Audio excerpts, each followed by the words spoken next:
Many other Americans have Muslims in their families or have lived in a Muslim-majority country. I know because I am one of them. But my father came from a Kenyan family that includes generations of Muslims. As a boy, I spent several years in Indonesia and heard the call of the azan at the break of dawn. I have known Islam on 3 continents before coming to the region where it was first revealed.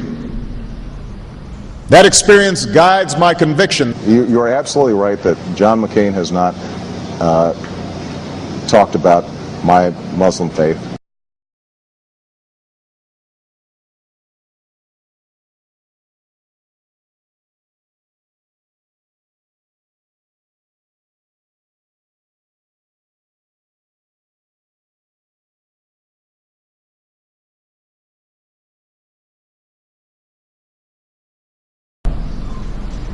As the Holy Quran tells us, the Holy Quran teaches that, the Holy Quran tells us, and the Holy Quran also says,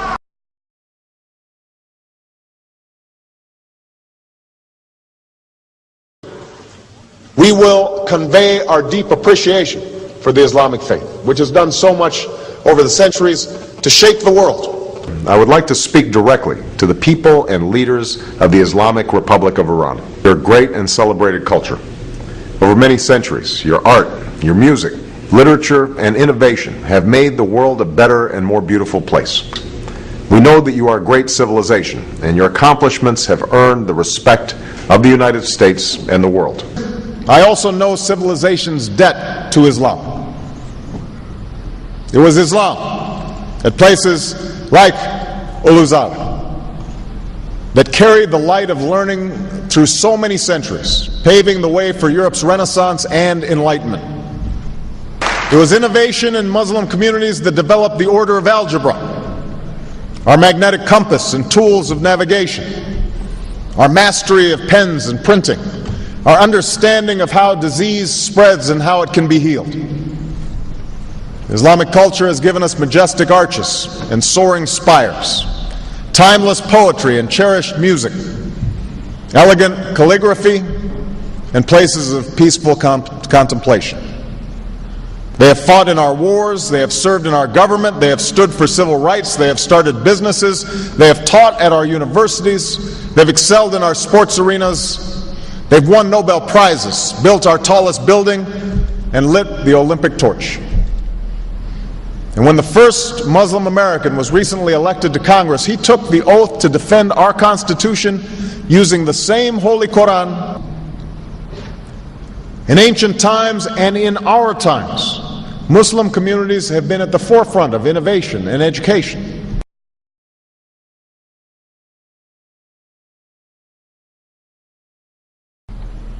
Islam is not part of the problem in combating violent extremism. It is an important part of promoting peace. The enduring faith of over 1 billion people is so much bigger than the narrow hatred of a few. In the United States, rules on charitable giving have made it harder for Muslims to fulfill their religious obligation. That's why I'm committed to working with American Muslims to ensure that they can fulfill zakat. It is important for Western countries to avoid impeding Muslim citizens from practicing religion as they see fit. And I consider it part of my responsibility as President of the United States to fight against negative stereotypes of Islam wherever they appear.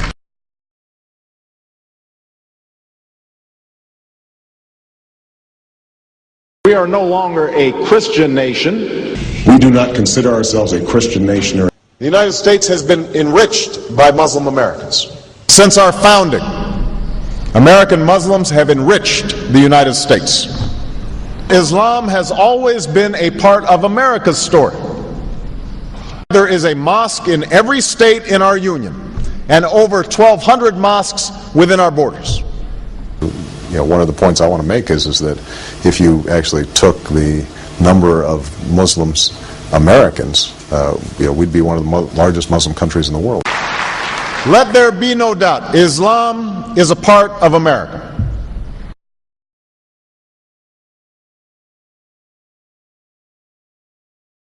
He did bow to the Muslim king, while he did not do it to the British Queen of England. And by bowing, he showed the world that I am subservient. I do bow down to you as a Muslim king, something no other president has done with Saudi Arabia.